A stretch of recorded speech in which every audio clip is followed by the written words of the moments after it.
Hi, my name is Troy Spiker. Today we're going to look at a sports law case that occurred in 1994 in reference to Jennifer Hill versus NCAA. This law case is referencing the NCAA mandated urinalysis drug test and how Jennifer Hill and her associates in Stanford, who eventually backed her, how this urinalysis process violated several of her privacy rights.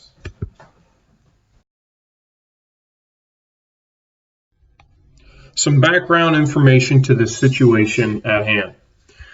We declare Jennifer Hill as the plaintiff, and some of her key points throughout this process are that she opens a lawsuit against the NCAA on grounds of violating her privacy while performing a urinalysis drug test. Later on, Stanford University will support Jennifer's stance. Her presentation to this case is to challenge the Fourth Amendment, search and seize, her 14th Amendment of due process and liberty, and violation of the common public privacy norms. We will specifically look into the informational and autonomy privacy violations or invasions that she states was violated by the NCAA.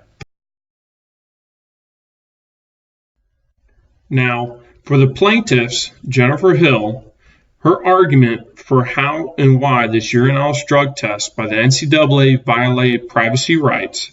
Hill's case is supported by the Fourth Amendment and the 14th Amendment, as well as violation of what is the common norm. The Fourth Amendment is the protection of an individual from search and seize by authorities. Jennifer claims that the NCAA violated this right by searching her urine for metabolic processes and seizing this sample as is collected. Her claim for the 14th Amendment violation is referring to the due process and liberty, which is when she claims the NCAA did not provide notice to the drug testing occurrence and put her information and autonomy of privacy at risk. And the plaintiff's final argument is how she was directly observed by a proctor while providing the urine sample for testing.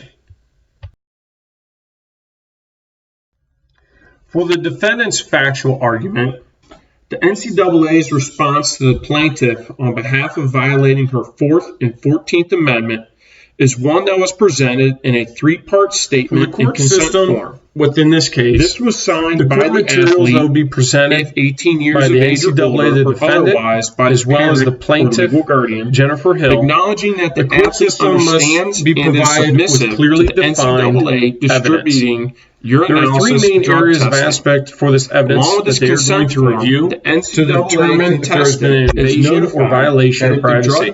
These three areas are identification of a specific and legally protected privacy of interest. This is looking at the informational privacy as well as the autonomy of privacy. Secondly, they need reasonable expectation of privacy on the plaintiff's part. On a yearly basis, this is looking at the extent of the privacy interest is not independent of the circumstances. Drug testing.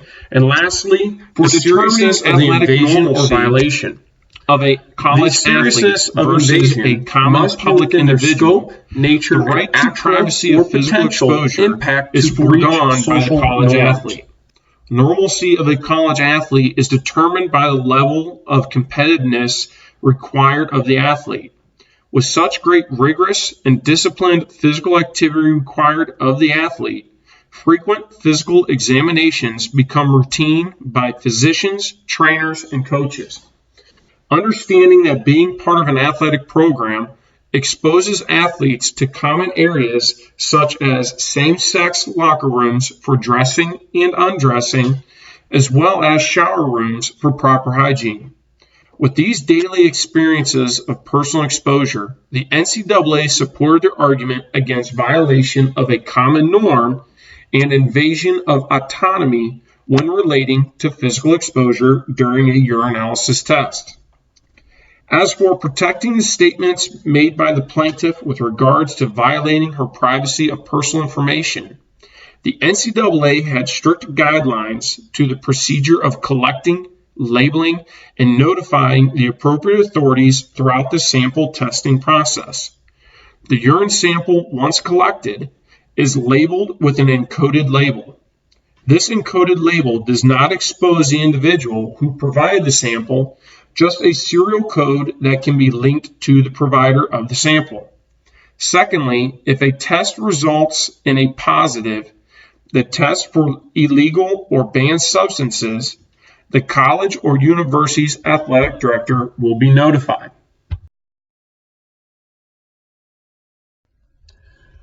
For cases in relation to violation of privacy, courts will utilize 3 areas to determine if violation or invasion has occurred.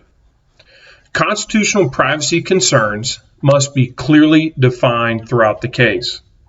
The 3 areas that the courts will investigate are 1. Identification of a specific legally protected privacy interest. This is referencing informational and autonomy information privacy. Second, reasonable expectation of privacy on plaintiff's part. Lastly, the seriousness of the invasion or invasions.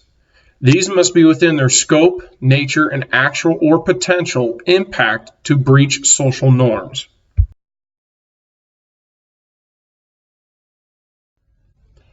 After reviewing this case, the courts found that NCAA was not found to be in violation of the privacy of Jennifer Hill, her associates, or Stanford University. The NCAA was able to receive this ruling based off of the information here.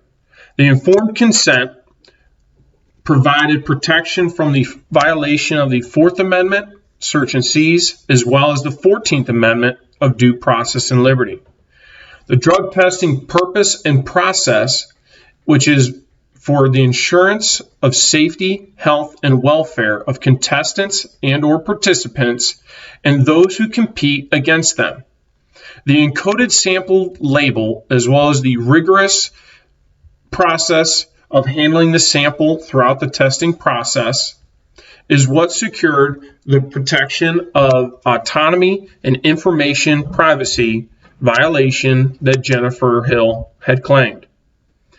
Athletic normalcy versus the common norm, the NCAA was able to show through the physical evaluations, locker room, and shower room situations that an athlete forgoes their normal level of privacy. This is a protection or a solid argument against the liberty and privacy of autonomy. This case, Hill v. the NCAA, exposes the importance of providing educational, informative, and consent forms to all participants of an athletic program. Understanding that in the realm of athletics, personal physical privacy is a common area of sensitivity and should always be handled and monitored appropriately and professionally. Education and having procedures in place for when an athlete is exposing himself is important to the administration and coaching staffs. And lastly, this case displayed the importance to maintaining participant privacy when discussing medications, medical conditions, as well as physical specimens that are being obtained from athletes.